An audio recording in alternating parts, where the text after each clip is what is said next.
Hey everyone, Mr. Newman here, and today we're just going to do a practice quiz for a system of inequalities. First of all, we want to state whether each point is or is not a solution to the system of equations. If it is a solution, that means it is in the doubly shaded area. In other words, it's in this region right here. So we're just going to plot each of the points and see if they're solutions. You could also check this algebraically by plugging the points into each of these inequalities. So plug the y in here and plug the x in here and see if it's true. But graphing it is much faster, so we're going to take that route for this example. So the first one, 2, 2, is not a solution because it's not in both areas. It's in one of the shaded area, but not in both. So that is not a solution.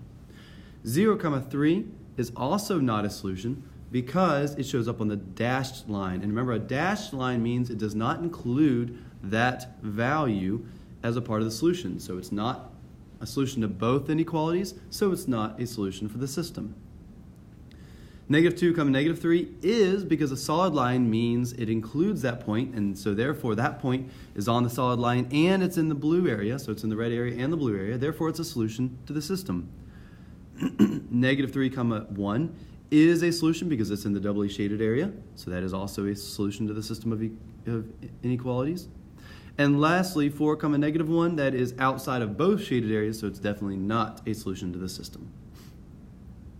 For the next one, make sure you first write down solid or dashed, otherwise you'll forget to do that. And what I'm going to do is I'm going to make a table of values. Notice right here I've got the 2 in the denominator, and that goes for both of them. So I'm actually going to go on both of these tables by multiples of 2. When I substitute -2 into the first inequality, I'm just plugging it in and seeing what y is equal to. So I'm trying to graph the line first, and then I'll pick a side to shade. I get 3. And now that's the only one I'm going to show you an example of, because I'm assuming you can do the rest by plugging into the calculator one at a time or by hand. When you substitute in 0, you get -2. Substitute in 2, you get -7. I can't graph 2, -7, so I'm just going to plot the other 2 points. Let's also make a table of values for the second inequality. Again, I'm going to go by 2's here because of the 2 in the denominator. So when I substitute in -2, I get 3. When I substitute in 0, I get 2. And when I substitute in 2, I get 1. I can plot all those points. So let's plot these points here. I'm going to draw a solid line there. And now to figure out where I need to shade, I'm going to test 0, 0. I'm going to do that by plugging 0 in for x and 0 in for y. And I want to see if this is true or not. Now, I get 0 is less than or equal to -2. Is that true? No, that is false. Therefore, I am not going to shade in the side that has 0, 0. I'm going to shade in the other side. So, the left side, or the bottom side in this case. For the red one, I also want to plot the points and draw a dashed line. And it was dashed because of this symbol right here. There's no or equal to, that's why it's dashed. And I'm also going to test 0, 0 to figure out which side of the line to shade. Well, when I plug in 0, I get 0 is greater than 2. That is not true. That is also false. So I'm not going to shade in the side that has 0, 0. Instead, I'm going to shade in the other side. So we do that, and we get this for our system of inequalities. The actual solution is where the red and the blue shaded areas overlap. So you want to highlight that and shade that part in with, or just shade it in darker. I did that in purple. For number 3, I'm going to do the same thing. First of all, write solid or dashed for each of these. The first one is solid because it's greater than or equal to, and the second one is dashed because it's just less than. Here, our T table, I used multiples of 3. The reason for that is the 3 in the denominator there. And when I substitute in -3, I get 1. 0 gives me 3, and 3 gives me 5. So I can plot those points and draw a solid line. I'm going to test 0, 0 to see where I should shade. I get this, that 0 is greater than or equal to 3. That is not true, that's false, so I'm not going to shade in this side that has 0, 0. I'm going to shade in the other side, the top in this case. So we shade that in. And then for the dashed one, I'm going to make the t-table. Again, I'm going to use multiples of 3 because of that 3 in the denominator there. And when I substitute in -3, I get 1. Substitute in 0, I get -3. And substitute in 3, I get -7. I can plot the first 2 points, so I'm going to do that. This time I need to use a dashed line, and I'm going to test 0, 0 to see which side I'm going to shade. We get 0 is less than -3. That is false, so I'm not going to shade in the side that has 0, 0. I'm going to shade in the other side. And our system is the part that's shaded twice.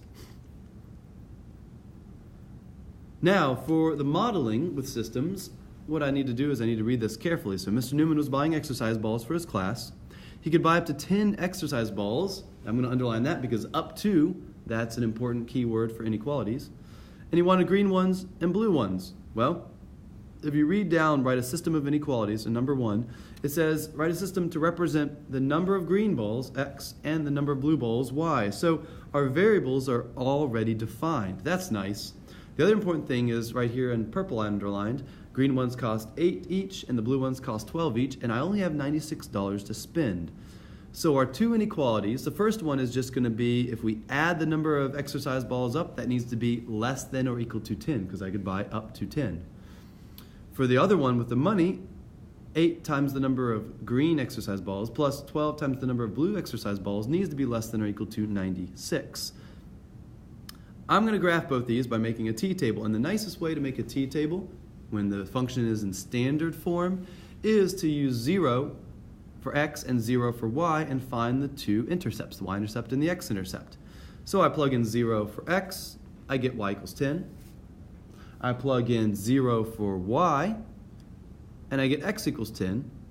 And that's one line I'm going to plot. For the other one, I plug in 0 for x, and this time I get, well, I have to do a little more math. I have to divide by 12 to get y by itself, and I get y equals 8. And for the second one, I plug in 0, and I get x equals 12. Now, some of you guys might be looking at this and going, 8 and 12, those are my coefficients. I can just do that every time. No, no, no. Be very careful. If that number was not 96, if that was any other number, that would not have turned out that way. So don't just copy those numbers. Go through the math and make sure you find the x and the y-intercept.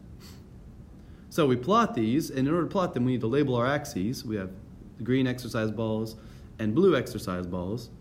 And I'm going to plot 0, 10, and 10, 0. Now, I shade the bottom left because it's less than or equal to 10.